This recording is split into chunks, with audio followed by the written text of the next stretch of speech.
வேதாகம மொழிபெயர்ப்பில் வேதாகமம் மானிடருக்கு கிடைத்த மாபெரும் வரப்பிரசாதம்.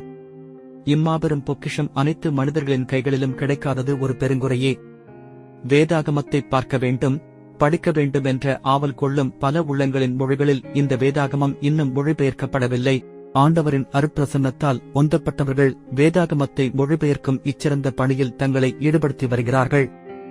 வேதாகமத்தை கைகளில் வைத்திருக்கும் ஒவ்வொருவரும் பிற மொழிகளில் வேதாகமத்தை கொண்டு வருவதில் மிகுந்த கவனம் செலுத்த வேண்டும். ஏனெனில் இது நம்மேல் விழுந்த கடமையாகும்.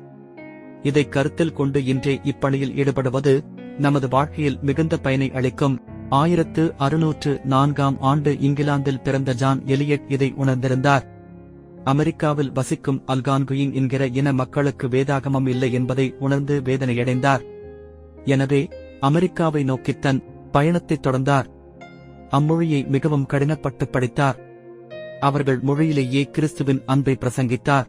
1661ஆம் ஆண்டு அம்மக்களின் மொழியில் புதிய ஏற்பாட்டை மொழிபெயர்த்தார். புதிய ஏற்பாடு கிடைத்த மகிழ்ச்சியில் அம்மக்கள் குதூகலமடைந்தனர்.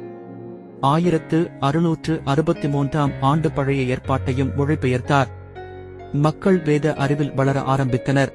1674ஆம் ஆண்டு 14 சுய ஜெபக்குழுக்களை ஆரம்பித்து நாட்டின் மக்களுக்காக ஜெபிக்கத் தூண்டினார்.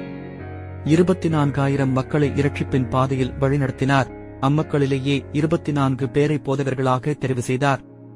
அமெரிக்காவின் அப்போஸ்தலன் என்று அழைக்கப்படும் இவர் நாமும் பிற மக்களுக்காக இறைப்பணி செய்ய நமக்கு அறைகூவலை தருகின்றார். அன்பரே, ஆண்டவரின் சத்தம் கேட்டு சித்தம் செய்ய அர்ப்பணிப்பீர்களா?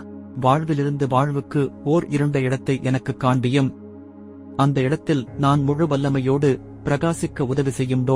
குயவனின் கரங்களில் ஆண்டவரே, நீர் காட்டும் எவ்விடத்திற்கும் சென்று உந்தன் பணி செய்ய என்னை அர்ப்பணிக்கிறேன்.